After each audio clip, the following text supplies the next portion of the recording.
Before heading into the drug referendum later this year, I think it is important that we understand the current context in New Zealand's drug issues, how it works, and what are the numbers. From my talk with Simeon Brown, MP for Pakuranga, he outlined the general philosophy around the policing around drugs and how it works. Well, my name's Simeon Brown, Member of Parliament for Pakuranga. So New Zealand's drug laws comes under the Misuse of Drugs Act, and that legislation classifies our drugs as depending on the harm that they cause. So we've got Class A, Class B, Class C, and essentially that provides different penalties and also different powers to the police in terms of how to ensure that users penalised or those who are supplying them, they obviously face very heavy penalties, and it's all based around the harm that it's caused. We also have a significant amount of resource put in from a health perspective as well to provide support around drug and rehab. It's not enough, but there's support available on that side. So it's kind of a two-pronged approach, and I'd say predominantly when it comes to people who are supplying, it's a law and order approach which is taken. It's around penalising our customs, catching it as it comes into the country, or whether it's manufactured here, or suppliers, and cracking down on the supply chain through the police. When it comes to users, generally it's very much a health response in terms of providing the right support to people so that they're able to get the help that they need to, whether that's addiction support or other support that they might need through that. So that's generally how the legislation and the effect operates, but it's currently always being debated as quite a controversial element at the moment. In terms of, you've kind of mentioned how it's a two-pronged approach for the how we deal with it currently. In terms of the perfect world situation, what would be done to try to minimize it? Because we can argue it will get worse if it's legalized, but currently it's still not great. Exactly. What could be done to minimize it if it isn't kind of decriminalization or legalization? What's the other side of that? Yeah, and I think it's a really good question. I mean, the reality is our current situation is not the best. Yeah. We still have drug use, but that's not an argument for legalizing. People use meth. Should we legalize meth? No. I don't see many people arguing for that.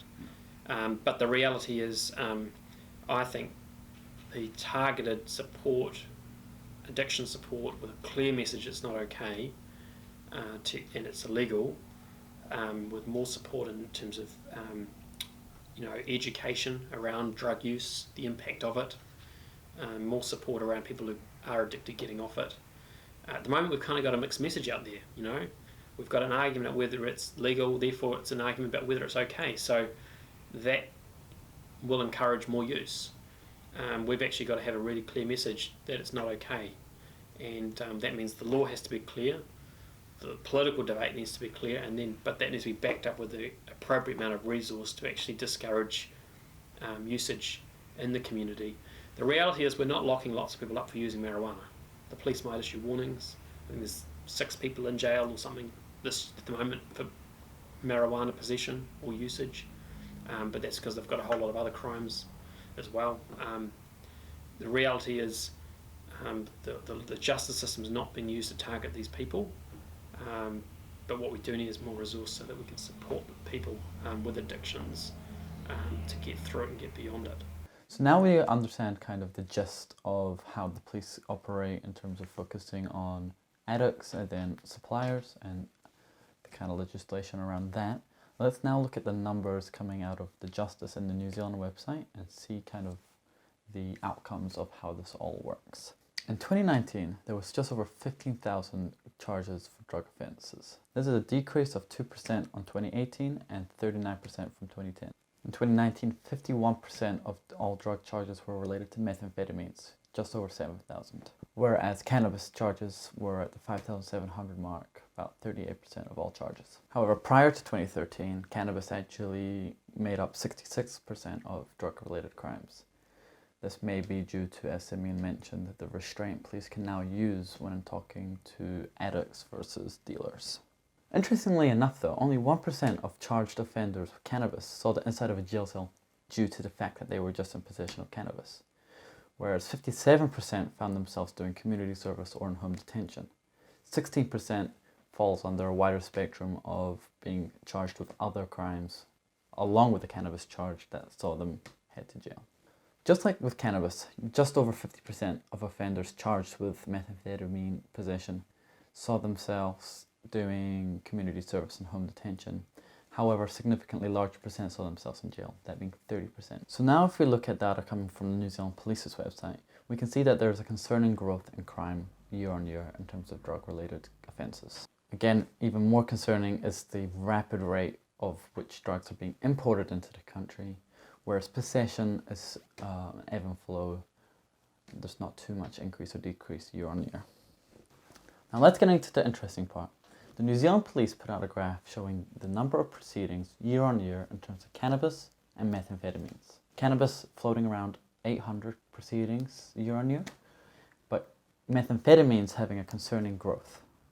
However, the numbers seemed a little bit odd in contrast to the numbers of actual individual charges that we saw on the Justice website.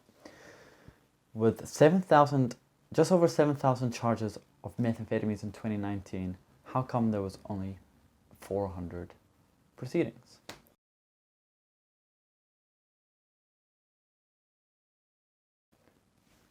I didn't know, so I contacted the New Zealand Police and the Justice website to see if they had anything to say about it.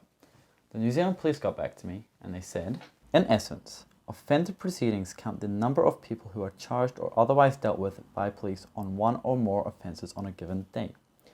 Charges count the number of offences that a person is charged with on a given day. A person can be charged with multiple offences on the same day and each charge is counted. Which you would have assumed going into it that, yes, if you're caught with meth, you probably may have a couple other charges involved with it. However, if there was 400 proceedings, 7,000 charges, that does average out to roughly 17 per individual, and that does still seem a little off. They also noted that offender proceedings are classified by the most serious offence a person is held accountable for by police. Also, only some proceedings result in an offender being charged with an offence and police can take another form. Also, only some proceedings result in an offender being charged with an offence. Police can also take another form of action to hold an offender accountable for their offending. So, with that, it took me a couple of times going over it before I saw, I think, the explanation. I think the big giveaway here is that offender proceedings are classified by the most serious offence a person is held accountable for by police.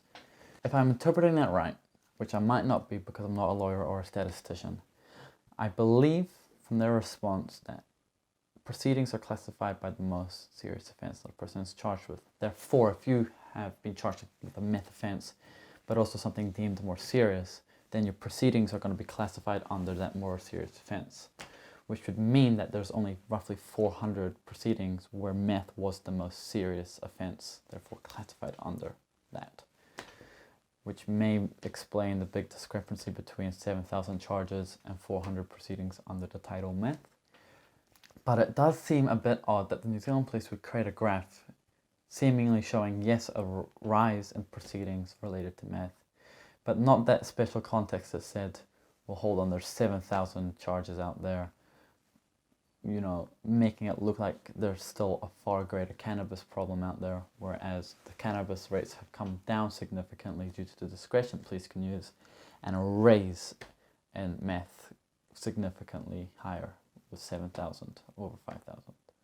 Again, I'm not a lawyer, not a statistician. I may be looking into this wrong, and if you have a better background on this issue, please let me know.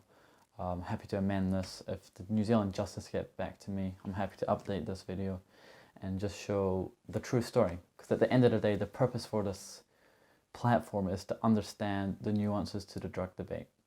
If we want the best for our society, then we need to be able to trust our data and look into the specifics.